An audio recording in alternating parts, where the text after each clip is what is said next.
Moving now to Europe, and Ukrainian President Volodymyr Zelenskyy has accused Russian President Vladimir Putin of playing games after the Russian leader proposed a 3-day unilateral ceasefire to coincide with Moscow's Victory Day commemorations. Zelenskyy has called it a theatrical performance on Putin's part, as it is impossible to develop a plan for the next steps to end the war in just 2 or 3 days.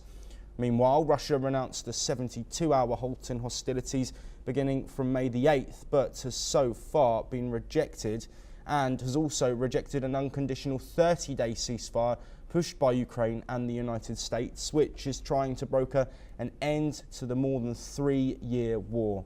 Zelenskyy said Ukraine would not be playing games to create a pleasant atmosphere to allow Putin's exit from isolation on May the 9th. When some foreign leaders are due in Moscow for Russia's World War II commemorations.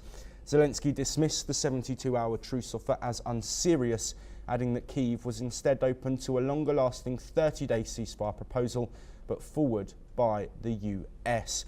He has also said that Ukraine could not guarantee the safety of any foreign dignitaries who came to Moscow for the traditional May 9th victory parade. Japan is voicing disappointment after failing to secure an exemption from US tariffs imposed by President Donald Trump. Prime Minister Shigeru Ishiba says Tokyo made repeated appeals, but Washington went ahead anyway. The new 25% tariff on car imports took effect on Thursday, hitting Japan's vital auto industry. The sector makes up nearly 3% of the country's GDP. Markets responded swiftly. Japan's Nikkei index fell 2.77%, wiping out $127 billion in value, its lowest close in 8 months. Japan's Daiwa Institute warns that 24% reciprocal tariffs could cut real GDP by 0.6% this year. That's after sluggish growth of just 0.1% in 2024. Japanese officials are also questioning the US rationale behind the tariffs and whether the move violates World Trade Organization rules.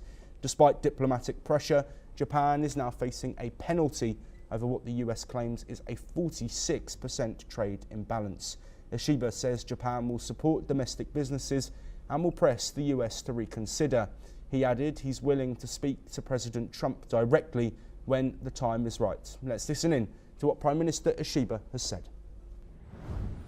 極めて残念なことではありますが、本日から自動車部品に対する追加関税が発動されているわけであって、引き続き米国によります一連の関税措置につき、その見直しを求めていくという立場に変更はございません。Moving now to North America.